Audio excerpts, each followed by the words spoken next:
everyone, how's it going? Sorry, the last couple of weeks been an absolute blur trying to get this thing done.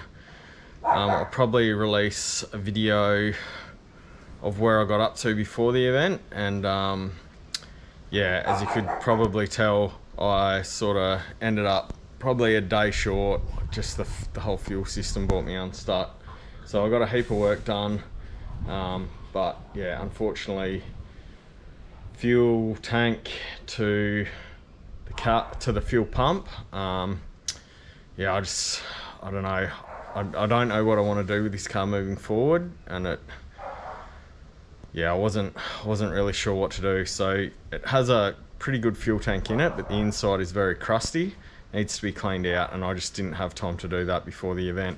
I did have another moon tank. I've got a front engine dragster. I've got another bits of a dragster that I'm sort of got happening in the background. So I did have a moon tank. My thoughts were put it in an esky, mount it in the back, you know, run proper Teflon fuel line for cars, for the hoses that were going to be in the car, breathe it outside the car, and then just run like a fuel line to the fuel pump along the original fuel line. But I ran out of time to get that sorted, so I could have probably bashed something together, but in the end I just didn't want to rush it. I need to think about what I'm going to do with this car, and then probably do the fuel system to suit that long term, so I'm not doing everything twice. So as you saw in the last video, I've been through the brakes, been through the steering, been through the suspension. That was a heap of dramas. Probably the other thing, so yeah, it's got the lowering blocks in it.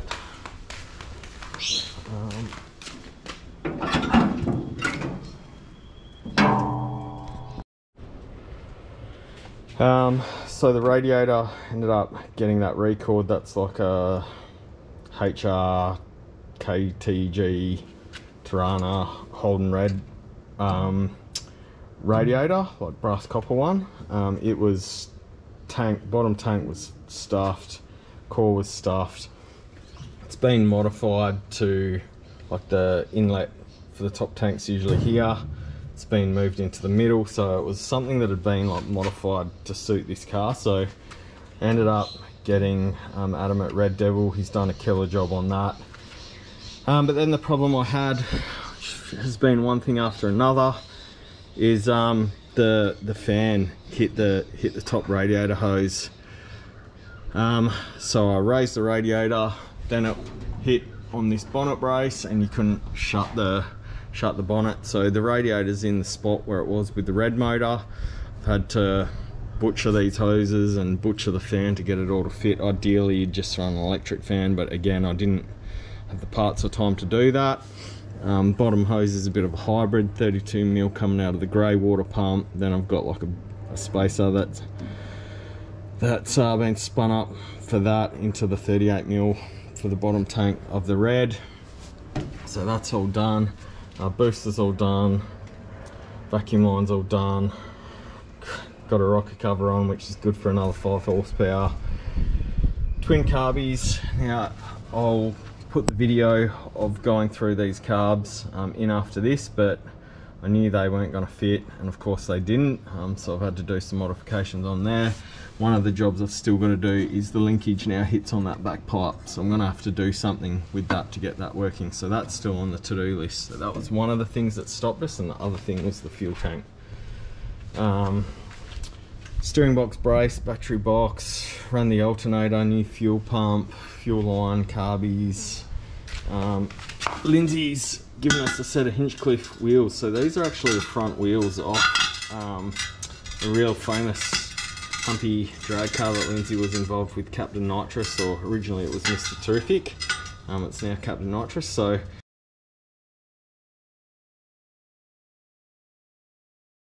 at one stage it was running these exact wheels. These are the wheels off it.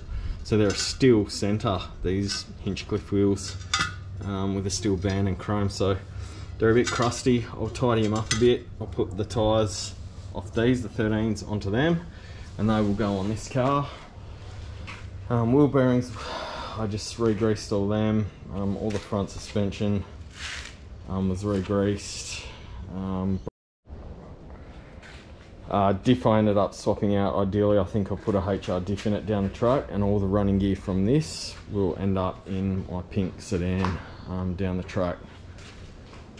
I've got some plans for this old car. I don't know if I'll go through with it or not. It's a long way down the track. But yeah, we'll just have to see how we go.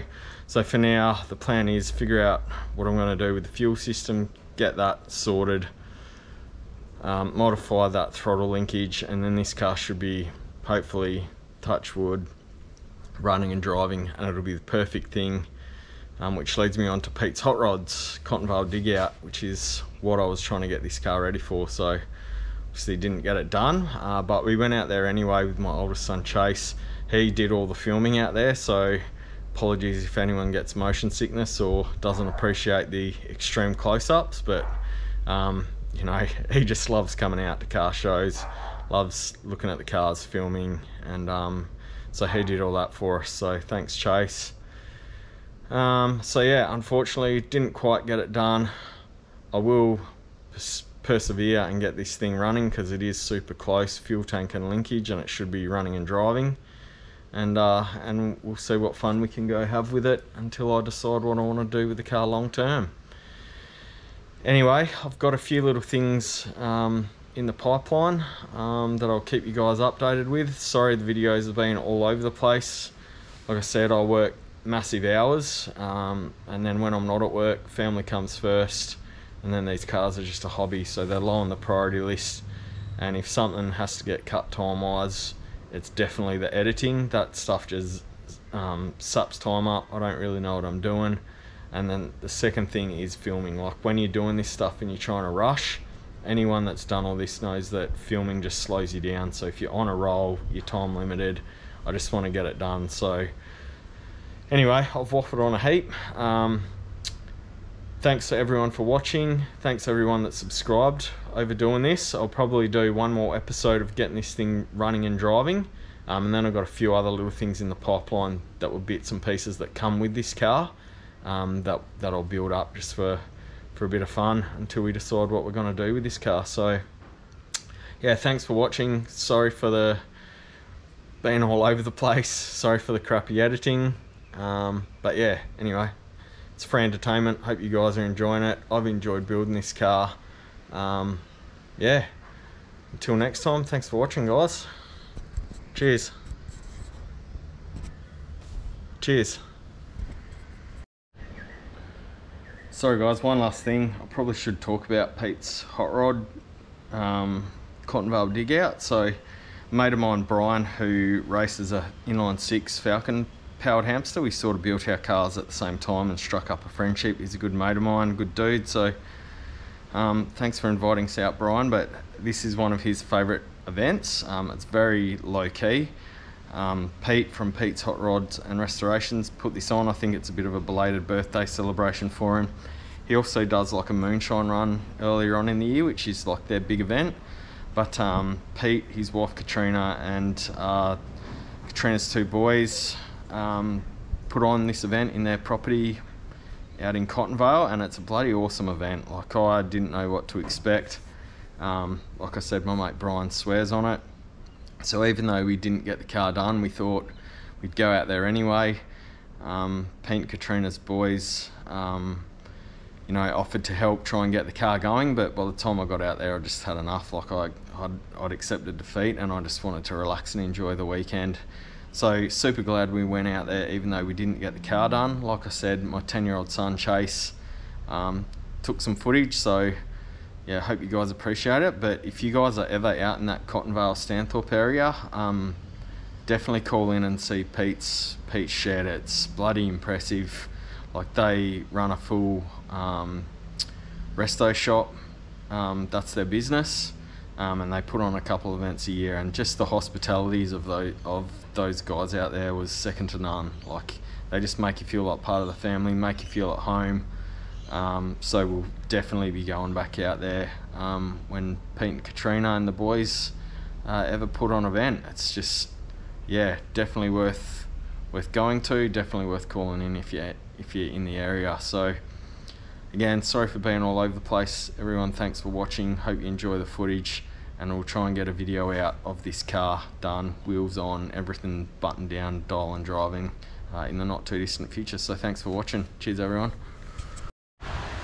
Alright, I'm just filming as I go here because, yeah, I'm all over the place rushing to get this done. So I've got a few bits and pieces. Landspeed alloy rocker cover, Landspeed twin manifold with some grey motor Stromberg carbies on it.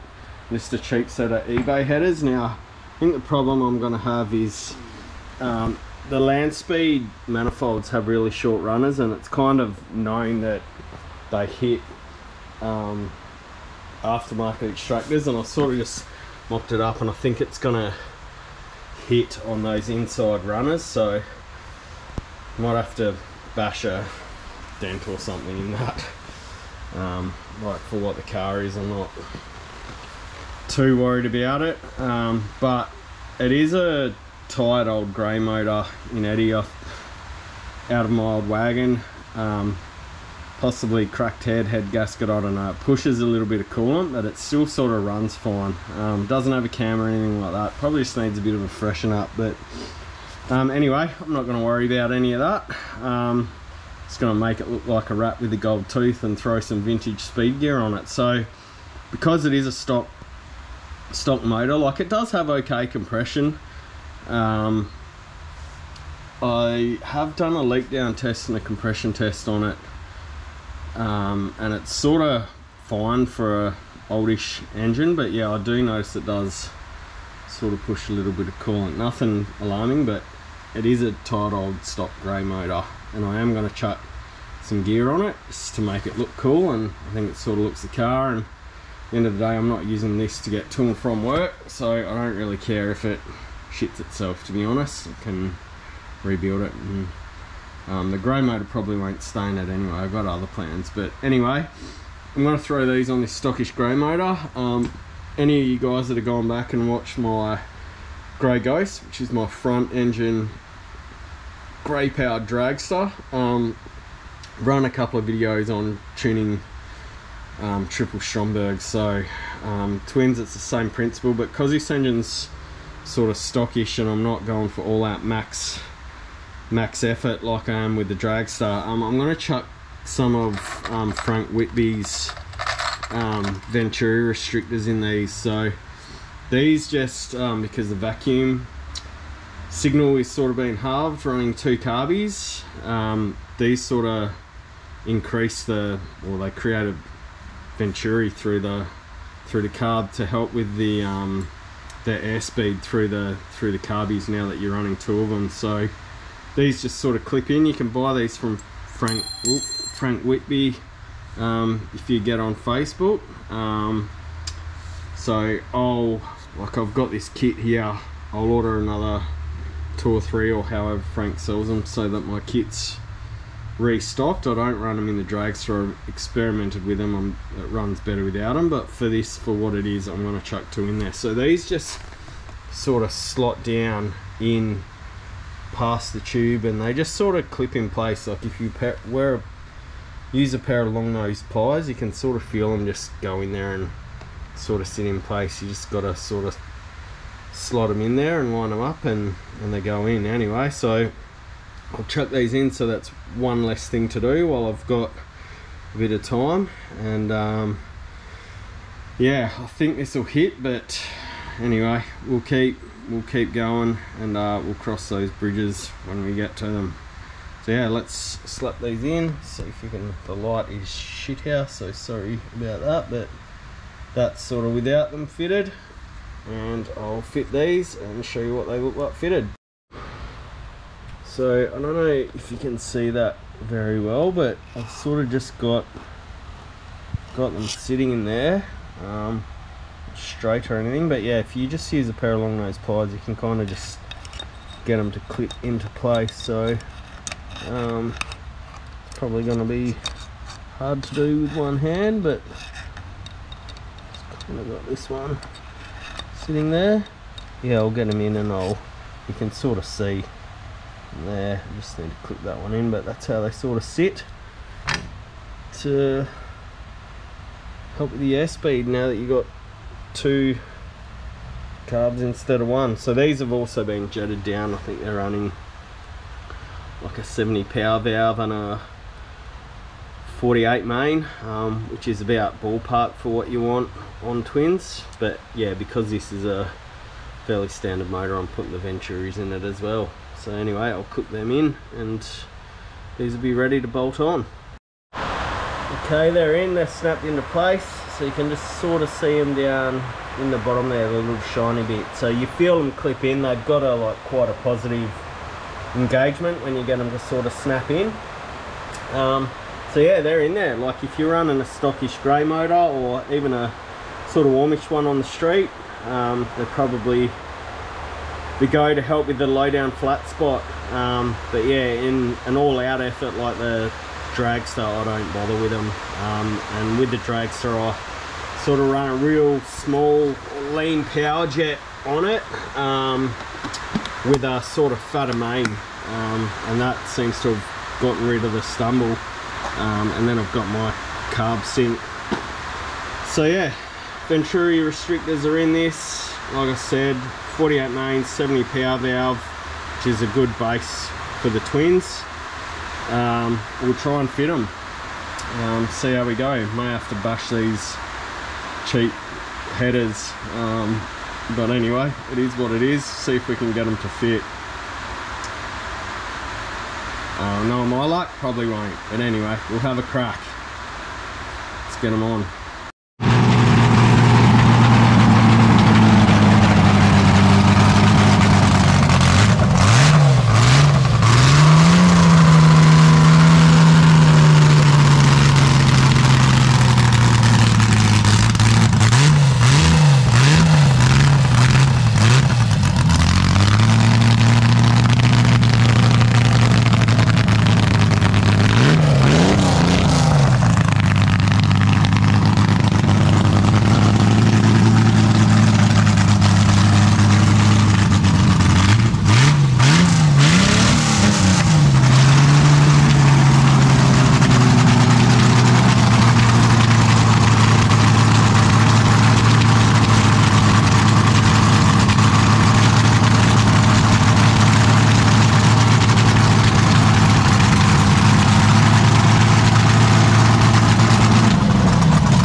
Want the bottle open? Oh, if it's okay with you. Matt, how do you open the bottle? You want to take a photo?